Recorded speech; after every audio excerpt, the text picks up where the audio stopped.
The Edge of Wonder presents Contact in the Desert 2018.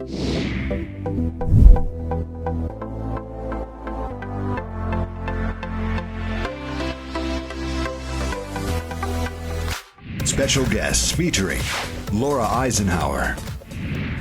In part 1 of our exclusive interview with Laura Eisenhower, we discussed her family background, Valiant Thor, the mysterious guardians, and how to connect with our awareness. In part 2, we'll go deeper into issues of satanic elements, such as what role Saturn plays, and the grotesque child pedophilia.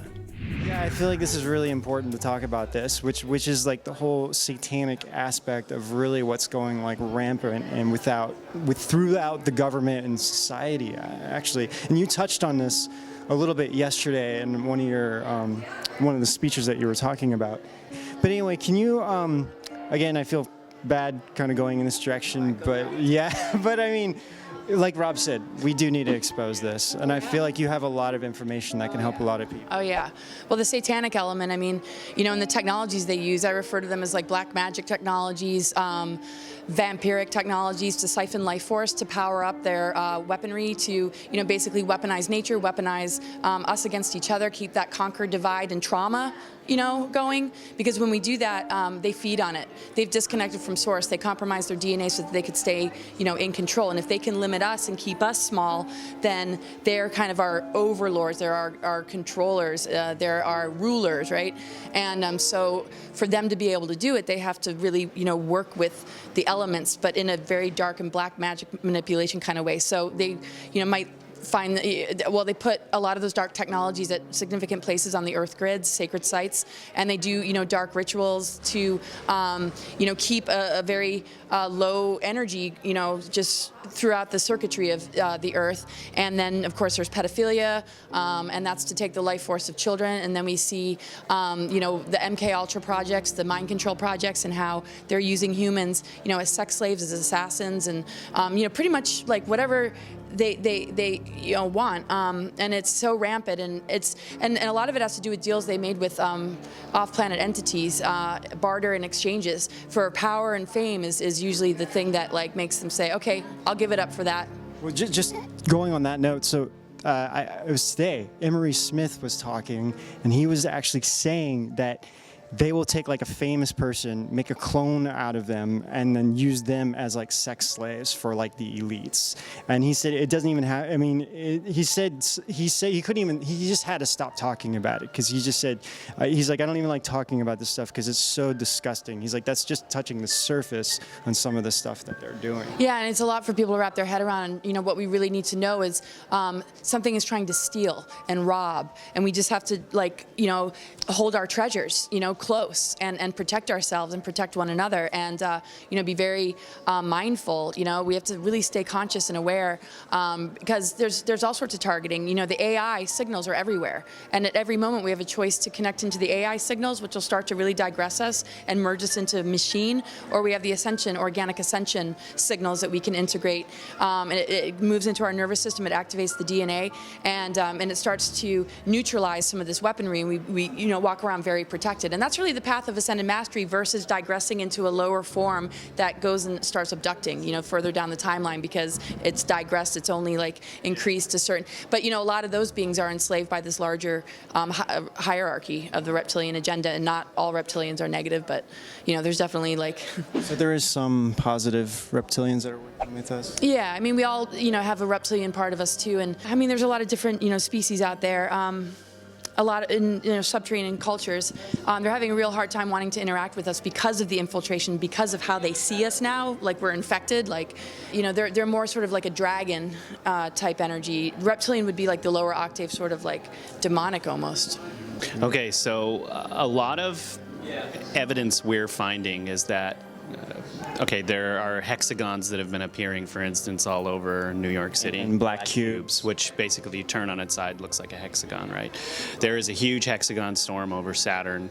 There are reports of people having been transported to one of Saturn's moons, and on those moons are things like temples looking similar to like the Denver International Airport or whatever, right? Do you have any information on Saturn itself being one of these places that some of these rituals happen where certain entities do exist. Do you have any thoughts on that? As an astrologer, the vibration of Saturn and the Saturn sort of lords, the lowest level of Saturn is control and limitation. And in the Atlantean times, when things started to get really dark, there was this sort of like these groups that were really associating with that and ways to kind of harness energy and like work that Saturn energy on the lowest level. But we have to understand when we interface with that, because it affects us, if that's going on, it's also taking souls and those energies, permeate into the environment, which, links into people, and they start to become pulled into it. But that's how we experience it as challenge, limitation, and control. What do we do in the face of it? We have to work with the law of structure. We can't get rid of Saturn, so we work with the energies of Saturn. Saturn represents limitation, responsibility, and discipline as you start to raise the vibration until you find a place of mastery. And Saturn on the highest level is master teacher. But in order to get to that higher level, we have to go through the gatekeepers that are using that energy to do the kind of things that you mentioned. Do the evil stuff and things like that, The right? lowest level of Saturn is terrible. But as we experience it, it's the trials and tribulations that give us the revelation of, wait a second, I don't need that authority, I don't need that control.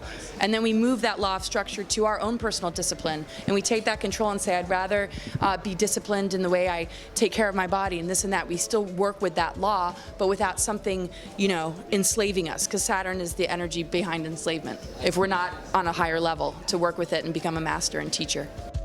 The Edge of Wonder. I want to so the child pedophilia that's going on, I don't think people really realize the extent of... Or believe it's happening, because it's so bad and dirty. How could humans even possibly be doing that? It's such a hard thing to accept. Like when I present that information to my mother, for instance, she's just like, no, can't. Well, it goes even beyond the pedophilia. I mean, the sacrificing rituals of children and everything. I mean, do you know about this? And what's the extent of how deep that and how far it goes into government? I mean, government, royal family. I mean, even, there's dark aspects in, Hollywood. It's all just a feeding frenzy that, we need to step up and do something about it. It's like, there's people like the Queen that are associated with the missing children, abduction of children, so many people go missing, and it's a real thing. I guess it was some whistleblower was saying that they were trying to present something to those that are more on the side of positivity, that they need our compassion because they need this to exist. They said, we're an ancient cyborg race. If we don't take these children and do this, we're going to perish. And it's like, freaking perish already. None of us are afraid to, we serve something good, we serve something divine, and that actually is the life force we connect with. They don't even want to go there. They want to take it and steal it from the purity of a young child, because they're afraid of digressing, because they can't go through the karmic rounds of correcting what they've been doing for thousands of years, and they're born into it. So they're like in survival. And it's just like, sorry folks, we're going to protect those children, we're going to get those children back, and we're going to bust you, and you're going to have to do what you're going to have to do. And we have that responsibility, and I know it's difficult for people. We don't like this either. No one does. Something has to be done. That denial is toxic, and it's negative on the soul. Once we're in the know, we have to take responsibility. The more we shut it down, we're not helping anyone. That's very true. Well, it even goes with like in China, they're like harvesting organs from like people with spiritual beliefs and everything else that they're keeping there, and then it's the same thing. It's like when you start talking about this, like how hundreds of thousands of people are being murdered for their organs, where you can just get a heart in like a matter of 2 weeks. It's like a lot of people either turn a blind eye or just don't want to believe it, and it's kind of the same. It's all in the same thing of just this ugly, horrible human stuff that's not even human. It's just this. Right.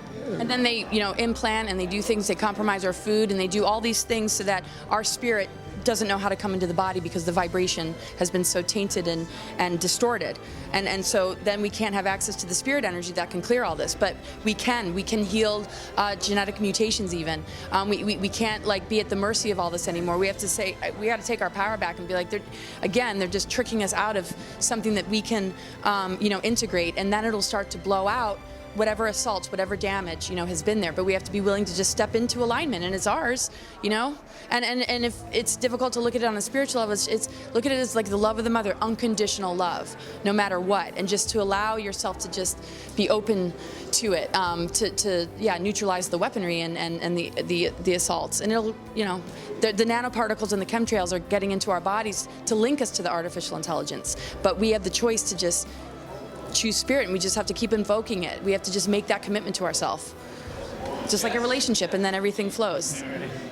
What has been the highlight of the event so far for you? How has the event been for you? I just noticed moment to moment has been the best highlight. It's like the synchronicities, bumping into this person, that person. What I was really surprised about, some of the people I really admire that are other speakers that I haven't had the chance of meeting, they're like, oh yeah, I follow your work. I've got quotes of you in my book. And like, thank you so much for what you said about Hillary, because nobody was, busting her for being evil back in the day. And he was like, you were the one person that like was willing to blow that lid off. And he was just like, thank you. And I was like, what? I'm like, I didn't know. I mean, I don't know who's following me. I don't know. She deserves more than an award for that. So I guess that kind of surprised me. I'm sure other people were saying stuff, but like he really was lasered in on, just recognizing like, what I've been trying to do, and that meant a lot to me because, sometimes it's not that I forget, but like I don't walk around like owning it. I'm just sort of me. I'm very simple, just like me.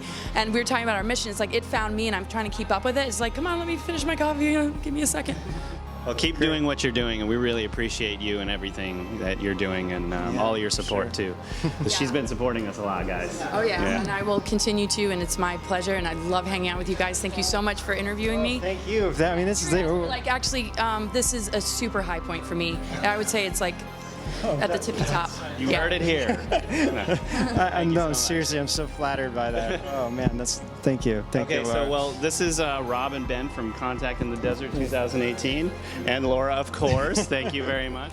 And until next time, we'll see you guys out on the edge. Thanks, guys.